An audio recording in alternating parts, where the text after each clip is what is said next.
Bien, muchachos, vamos ahora al tema número 3, que es la relación que hay entre las garantías, el Estado, la persona y la sociedad.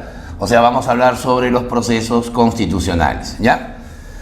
Hay bastante discusión acerca de la definición de procesos constitucionales, ¿no? Algunos dicen son 6, otros juristas ya de mayor jerarquía sostienen que son 7. Vamos a hacer una pequeña aclaración. Bueno, vamos primero al concepto. Vamos a decir que los procesos constitucionales vienen a ser el conjunto de mecanismos, o sea, de caminos, de métodos o también de procedimientos, ¿verdad?, que van a proteger la vigencia de los derechos fundamentales de las personas, así como también la jerarquía de la Constitución. Evidentemente, la Constitución se destaca como la norma jurídica de mayor jerarquía, la norma jurídica de mayor rango. Si ustedes consultan la pirámide jurídica, o como se llama técnicamente la pirámide kelseniana, van a encontrar pues que la Constitución siempre es la norma de jerarquía más alta. Solamente puede ser interpretada al mismo rango que los tratados internacionales en derechos humanos. Entonces, para que la Constitución mantenga su jerarquía, para que pueda subordinar a las demás normas y para que las personas puedan, ¿no?, hacer valer sus derechos, entonces tenemos un conjunto de procesos que justamente llamamos procesos constitucionales. ¿Está bien? Bueno, vamos a la polémica. ¿Cuántos son? Vamos a considerar inicialmente 6, ¿no? Mencionamos, a ver, el habeas corpus, que es el más mediático. Luego viene otro habeas, que se llama el habeas data. Luego viene la acción de amparo. Luego está la acción de cumplimiento. Luego viene la acción popular. Y por último, la acción de inconstitucionalidad. Ahora, ¿dónde está la polémica? Algunos autores, ya expertos pues en derecho constitucional, sostienen que hay una séptima, ¿no?, una séptima, digamos, etapa, que se conoce como la demanda de competencias, ¿no? Bueno, normalmente, vamos a explicar, entre los poderes del Estado, o sea, ejecutivo, legislativo y judicial, pueden haber a veces relaciones de interpretación errónea, ¿no? Por ejemplo, el presidente de la República puede disolver el Congreso. Entonces, lógicamente, los congresistas pueden oponerse a esa disolución. ¿A dónde van a acudir? Van a acudir al Tribunal Constitucional para que el tribunal pueda interpretar la Constitución, ¿no?, para ver si realmente el Congreso ha sido disuelto de manera adecuada. Eso se le conoce como la demanda de competencias, ¿no? O de repente un fallo que ha hecho la Corte Superior tiene que ser revisado por la Corte Suprema. Entonces se quiere saber si realmente que el fallo que dio la Corte Suprema es válido. Se va a acudir también al Tribunal Constitucional. Pero en la etapa procesal, en la etapa de lo que es derechos y jerarquías, vamos a considerar solamente las 6 garantías inicialmente mencionadas, ¿ya? Bueno, ¿cuáles son? Empezamos con el habeas corpus. Bueno, el término está en latín. Si lo traducimos significa traigan el cuerpo, ¿no? Imagínate decir traigan el cuerpo, suena muy relativo. Mejor decimos habeas corpus, que es la orden latín, ¿no?, para definir esta garantía. Decimos así: es una garantía de origen inglés, ¿ya? El habeas corpus viene del siglo XVII, 1679, que tiene como finalidad, ahí está su finalidad, evitar que una autoridad, que un funcionario o persona, con sus actos u omisiones, o sea, con lo que hace y con lo que no hace, pueda vulnerar todos aquellos derechos relacionados con la libertad individual. ¿Está bien? Es decir, si los derechos que han sido vulnerados se relacionan con la libertad individual, ahí va a proceder inmediatamente la acción del habeas corpus. ¿Cómo va a proceder? Para eso hay evidentemente un orden señalado en la Constitución. La primera instancia es el juez mixto, ¿no? El juez mixto en lo penal. Si el juez mixto en lo penal rechaza la demanda en primera instancia, entonces se tiene una demanda de apelación ante la Corte Superior. Si la Corte Superior rechaza el habeas corpus, entonces el afectado puede recurrir a la Corte Suprema a presentar una casación. Y si la Suprema, que es la instancia judicial máxima, rechaza el habeas corpus, se puede acudir al Tribunal Constitucional para presentar el recurso de queja. Y si el Tribunal Constitucional rechaza internamente esta garantía, queda todavía la acción de la Corte Interamericana de los Derechos Humanos, donde ésta se va a pronunciar y va a emitir un fallo de manera definitiva. ¿Está bien? Bueno, ¿cuáles son los derechos que va a proteger el habeas corpus? A ver, vamos a mencionar uno por uno, ¿ya? Primero, el derecho de no ser torturado y obviamente no ser secuestrado. Imagínate una persona que sea, digamos, tomada de rehén, obviamente contra su voluntad, se está hablando de un secuestro, pero no solamente es el secuestro que pueden cometer los delincuentes, también puede ser el seguimiento que pueden hacer autoridades del Estado. Por ejemplo, yo tengo mi casa y veo que hay 5 patrulleros que están rodeando mi hogar sin ningún motivo. O sea, significa que me pueden estar siguiendo, me pueden estar filmando, pueden estar chuponeando, como se dice en el argot popular, mis comunicaciones, y eso también se puede entender como una forma de secuestro, ¿no? La tortura, bueno, sería la violencia física, ¿no? Dice la Constitución que toda declaración que se obtiene por medio de la violencia carece de validez, ¿no? Ese es un principio fundamental. Entonces ya saben, no ser torturado, no ser secuestrado, te lo ampara el habeas corpus, ¿está bien? Transitar libremente por el territorio. Puedo irme a cualquier lugar del Perú, o también puedo salir del país, pero claro, siempre y cuando no tenga por ahí un impedimento procesal o judicial, ¿no? Para viajar al exterior debo sacar pues un pasaporte, el otro país me tiene que dar un permiso, o sea, una visa, ¿no? Salvo que haya libertad de circulación, eso ya es una cuestión de tratados, ¿no? Pero normalmente la idea está en que si una persona quiere viajar al exterior y hay impedimento de salida, ahí obviamente eso no es posible. Y eso no significa que voy a presentar un habeas corpus porque el juez está impidiendo que yo salga del país. O sea, no se puede interponer una acción judicial contra una sentencia previa del propio juez, ¿verdad? Ese es un principio básico. Bueno, tampoco podemos ser detenidos. Ojo a lo que voy a decir. Cuando la policía nos detiene por X motivos, esa detención se le llama detención preliminar, ¿correcto? No se llama preventiva, se llama detención preliminar, porque ahí la policía va a tener un tiempo para investigar la causa del presunto delito, ¿no? O por qué se ha cometido el presunto delito, o cuáles son los motivos que han generado el presunto delito. No podemos decir que es un delito porque los policías no son jueces, ¿no?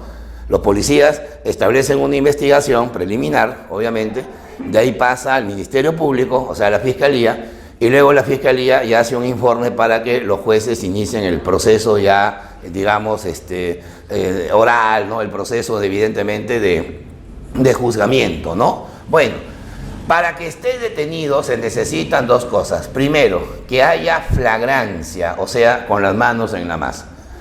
Si un par de delincuentes están asaltando una farmacia y en ese momento pasa el patrullero y ven el acto de asalto, entonces tienen que intervenir. Esos asaltantes son llevados inmediatamente a la comisaría porque hay flagrancia, ¿no? Los han encontrado con los objetos que han robado, ¿no? O de repente las cámaras de seguridad han determinado que están cometiendo el robo, una serie de cosas, ¿no? Y también si hay orden judicial, pero orden judicial significa que en ese momento yo no estoy cometiendo el delito. Lo que pasa es que mediante una orden del juez penal se me está, llevando a una estación policial para que sea conducido, pues, ¿no? De grado o fuerza, eso dependerá de la resolución.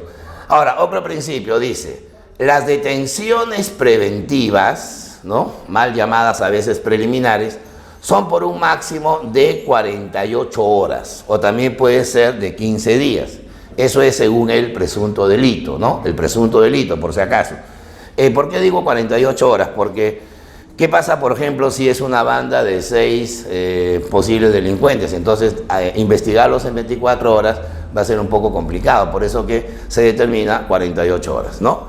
Y cuando se trata de espionaje, tráfico ilícito de drogas, o sea, narcotráfico, terrorismo, que ya prácticamente está embajada en el Perú, ahí las detenciones son por un máximo de 15 días, ¿no? 15 días porque el terrorismo, el narcotráfico, el espionaje conllevan a delitos de mayor calificación, son delitos de carácter grupal un poco más complicados, ¿verdad?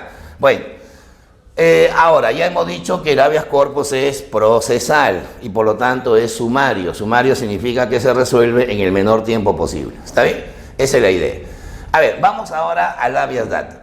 El habeas data es una garantía que tiene como finalidad, ahí está bien clarito, evitar que una persona, una autoridad o un funcionario, mira, parecido al habeas corpus, ¿no?, con sus actos u omisiones, vulnere los derechos referidos a la libertad, pero de información y el secreto de las comunicaciones. El mismo nombre lo está indicando. Observa que está en latín, habeas data, o sea, traigan la información, traigan el dato, traigan lo descrito, traigan lo investigado. Por lo tanto, el habeas data está asociado a que la libertad de información es un derecho universal. No se puede discriminar a las personas a la hora que el Estado o una entidad privada suministran información. Claro, salvo el caso que esa información tenga que ver con la seguridad nacional, sea una cuestión de Estado, ¿no?, o tenga que ver con una situación relacionada con la defensa nacional. Eso ya es un parámetro que los jueces tienen que tomar en cuenta, ¿no? Por ejemplo, a ver, vamos a suponer que yo estoy estudiando, Derecho, ¿no?, y acudo al Ministerio de Justicia para hacer un trabajo de investigación sobre la cantidad de presos que hay en el Perú, ¿no?, que están bajo prisión preventiva, para saber cuál es la situación del Poder Judicial. Y supongamos que el funcionario del ministerio me discrimina y no me da esa información porque vengo de una universidad no tan conocida. En cambio, a un estudiante de una universidad muy reconocida, que incluso tiene hasta sedes en el exterior, sí le dan esa información. O sea, la discriminación informativa ya genera que automáticamente el afectado acuda pues a un juez especializado, en este caso en lo civil, para presentar un habeas data. Y con ese habeas data el juez le está ordenando al funcionario de este ministerio a suministrar la información, ¿ya? Siempre y cuando afecte, me dejo entender, la, digamos, identidad de la persona, ¿está bien? Su derecho a la información. Y con respecto al secreto de las comunicaciones, ustedes habrán escuchado hablar, por ejemplo, del secreto bancario y el secreto tributario, ¿no? Secreto bancario significa que el ciudadano tiene derecho a que solamente él pueda conocer su información financiera, ¿no? O sea, cuánto ahorra, cuánto debe, su situación crediticia, solamente él la puede conocer. Ese es un derecho de carácter personalísimo, pero que está involucrado también con el habeas data. El secreto tributario es el derecho que tiene la persona natural o jurídica, o sea, el individuo o la empresa, para saber qué impuestos tiene que pagar, qué impuestos son los que debe, ¿no?, cuál es su situación tributaria.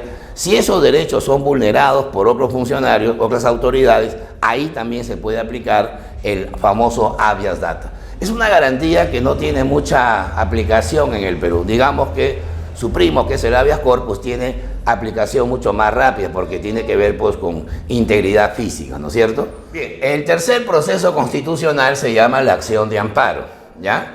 La acción de amparo, que no es lo mismo que amparo en acción, viene a ser una garantía de origen mexicano, Tex-Mex, ¿ya? Acuérdate del Tex-Mex, acción de amparo, garantía de origen mexicano, que tiene como finalidad, escuchen bien esta parte, evitar que una autoridad, funcionario o persona, con sus actos u omisiones, o sea, con lo que hace y con lo que no hace, con lo que deja de realizar, vulnere todos aquellos derechos que tienen carácter patrimonial. O sea, la acción de amparo es una garantía que funciona muy similar al habeas corpus. La diferencia está en el ámbito de los derechos que van a proteger.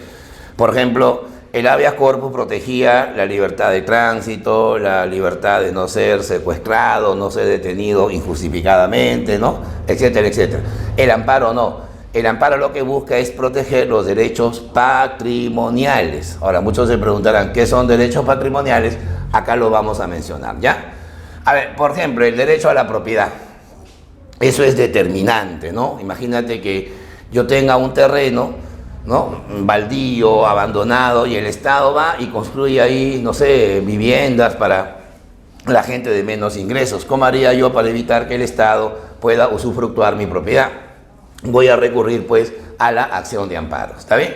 La acción de amparo busca proteger la propiedad, porque la propiedad es un valor material individualizado, ¿no? Y ese es un patrón pues que está dentro de los aspectos patrimoniales. ¿Está bien? Está el derecho a la herencia, ¿no? Derecho a heredar.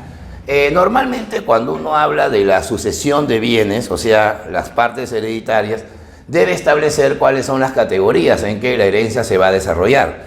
Por ejemplo, si una persona muere y no dejó testamento, ¿quiénes van a ser los herederos? Bueno, obviamente los hijos, ¿no? Si no hay hijos serían los nietos, o sea, los descendientes. A falta de ellos serían los padres. Pero si no hay padres serían los abuelos, que sería una posibilidad más remota. En caso no hayan abuelos, heredan el cónyuge, ¿no? Está en tercer lugar. Si no hay cónyuge, heredan los hermanos. Si no hay hermanos, heredan los tíos. Si no hay tíos, heredan los sobrinos. Si no hay sobrinos, heredan los primos. Si no hay primos, hereda el Estado. O sea, hay un orden definido por el Código Civil donde se define el derecho a la herencia. Si ese derecho es vulnerado, procede la acción de amparo. Imagínense que yo sea un hijo adoptado o un hijo extramatrimonial y el juez me excluye de la herencia, ¿no? Por el padre que ha fallecido, y por ser hijo extramatrimonial o adoptado no me quiere, ¿no? Incluir en la sentencia judicial. Ahí voy a protestar contra ese juez yendo a otro juzgado a presentar una acción de amparo. Me está vulnerando el derecho a heredar, ¿no? Va a estar también el derecho a la libre contratación. Tú puedes tener la libertad de decidir dónde trabajas, qué compras, qué adquieres, con quién contratas, pero claro, siempre y cuando te sometas a un orden legal, ¿no? Es como que yo sea congresista y mi empresa de alimentos abastece de alimentos al Congreso, entonces yo estaría vulnerando un reglamento principal. La libre contratación está dependiendo de parámetros ya predefinidos. Va a estar también el derecho a la nacionalidad, ¿no? La nacionalidad, bueno, es un derecho que tiene que ver con el Estado, ¿no? La nacionalidad es el vínculo que une a la persona con el Estado y que luego hará que esa persona se vuelva ciudadano, ¿no? Tú puedes ser peruano por nacimiento, por derecho de suelo, por derecho de sangre, puedes ser peruano por opción, puedes ser peruano naturalizado. Hay muchas formas para adquirir la nacionalidad. Imagínense que una señora, española, se casa con un peruano y a los 7 años quiere nacionalizarse peruana, pero le niegan ese derecho. Ella tiene derecho porque ella tiene mínimo 2 años de matrimonio. Ahí va a presentar su acción de amparo. ¿Está bien? Estaría también el derecho a la inviolabilidad del domicilio. Acuérdate que el domicilio es un patrimonio. ¿Y qué protege la acción de amparo? El patrimonio. ¿Te das cuenta? Nadie puede vulnerar tu domicilio, salvo que haya, obviamente, un estado de emergencia, ¿no? Imagínense que estamos en un estado de emergencia, bueno, definido por el propio gobierno, y las personas vulneran ese estado de emergencia. Pues ahí hay que entrar al domicilio a hacer detenciones, a confiscar los bienes, porque no hay la garantía que lo proteja, ¿verdad? Pues se llama estado de emergencia. El derecho a la reunión pacífica también estaría incluido dentro de la, acción de amparo. Claro, siempre y cuando no se porte armas, ¿no? Pero evidentemente, pues si hay una disposición del gobierno que prohíbe las reuniones masivas, es porque hay una situación de emergencia, ¿no? Esa es la idea principal. Por ejemplo, el gobierno ha prohibido todo lo que son las reuniones masivas, discotecas, partidos de fútbol hasta fin de año. Eso evidentemente muchos dirán, profe, hay gente que se va a perjudicar, está bien, pero lo que manda es el régimen de excepción. Justamente hoy estamos bajo un régimen de excepción y por eso las reuniones, por más pacíficas que sean, se prohíben, ¿verdad? Y eso no es vulnerar derechos porque está dentro de una excepción. O sea, se deja de lado la Constitución por ese tiempo, ¿no? Bueno, la acción de amparo procede ante un juez, un juzgado en lo civil, ¿ya? Mientras el habeas corpus iba a lo penal, el amparo va a lo civil. Y la duración está no definida, o sea, no se sabe cuánto tiempo puede demorar un juez en resolver la acción de amparo, ¿ya? Bueno, vamos ahora a la acción de cumplimiento, parecido al amparo, solo que es más una cuestión administrativa. Bueno, dice así, ¿no? Es una novedosa garantía, o sea, significa que para nuestro Estado, para nuestra Constitución es nueva, en el derecho peruano. Creada, ahí está, pues por la Constitución del año 93, o sea, con el Fujimorismo nace la acción de cumplimiento. con la finalidad de evitar que un funcionario o persona, o sea, una autoridad, un alcalde, un ministro, un viceministro, un regidor, cualquier autoridad o persona, se muestre renuente, o sea, se resista, no cumpla, pues se llama cumplimiento, ¿no? Renuente a cumplir una disposición administrativa o reglamentaria. ¿Está bien? Por ejemplo, a ver, vamos a suponer que el gobierno define que el Banco de la Nación debe trabajar de 7 de la mañana a 7 de la noche, por la gran cantidad de clientes que debe atender. Pero uno de los gerentes, ¿no?, de una de las agencias decide que no, o sea, que van a trabajar solamente de 9 de la mañana a 3 de la tarde. Eso significa que ese funcionario no está cumpliendo una resolución, no está cumpliendo un acto administrativo. Y por lo tanto, cualquier ciudadano o cualquier funcionario del propio gobierno podrá presentar una acción de cumplimiento, lo cual va a provocar que el juez obligue, entre comillas, a ese funcionario a acatar, no sea renuente, ¿no es cierto?, a la disposición administrativa. Esto se procesa también ante los jueces que ven el amparo, o sea, los jueces en lo civil, ¿ya? Luego viene la acción popular. Bueno, la acción popular y luego viene la acción de inconstitucionalidad. Ojo que esto es muy importante, ¿ya? Pero antes de definirla, vamos a concentrarnos un poquito en esta pirámide, ¿ya? En esta forma de jerarquías de las leyes en el país. A ver, vamos a resumirlo así.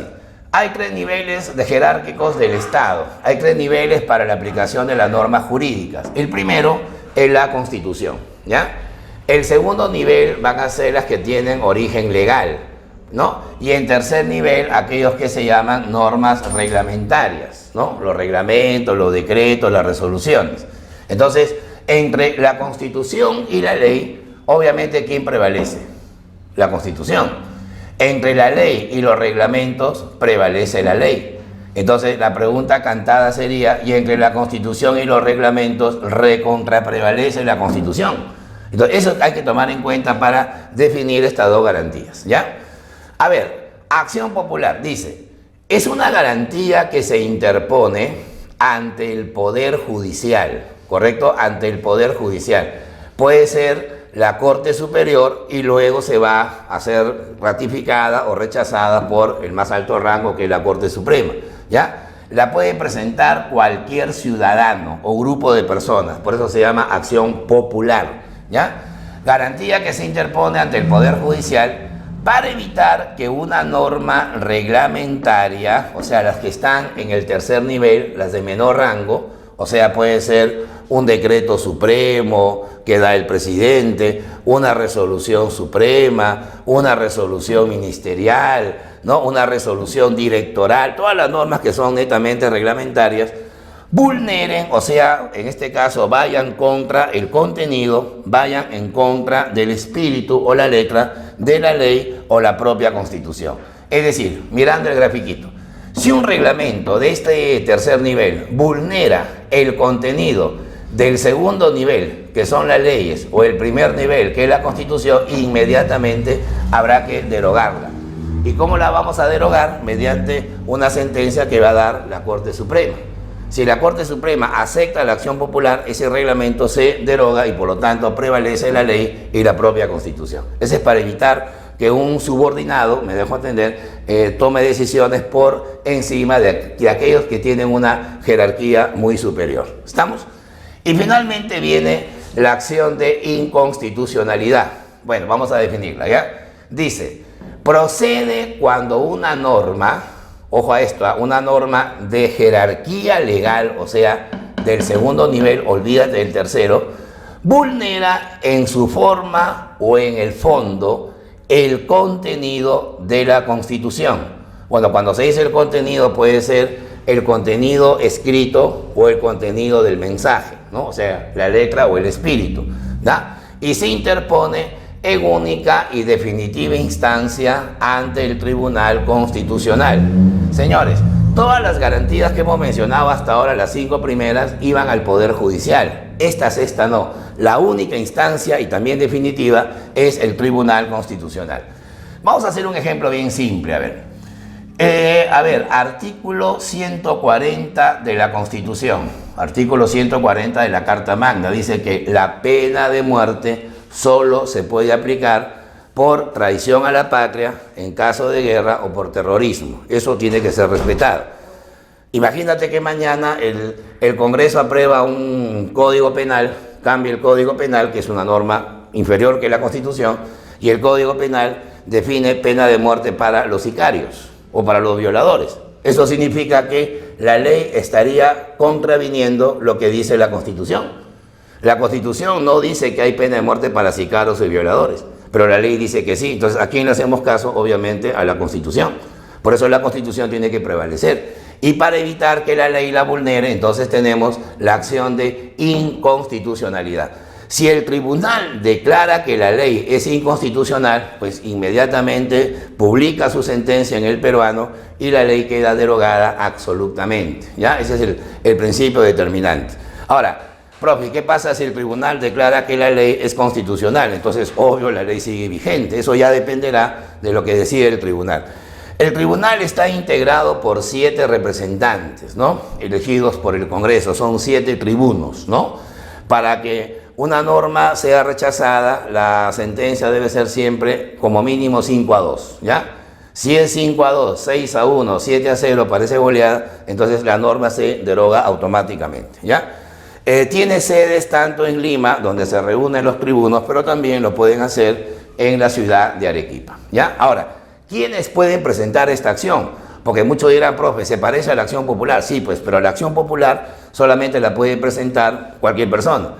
La acción de inconstitucionalidad no, porque esta garantía solamente se le atribuye al presidente, a los congresistas, deben ser un mínimo de 33 congresistas, se le atribuye al defensor del pueblo, se le atribuye a la Corte Suprema, se le atribuye al fiscal de la nación, a los alcaldes provinciales, a los gobernadores regionales, y además deben ser 5.000 ciudadanos como mínimo que acudan al tribunal a presentar este proceso, esta garantía.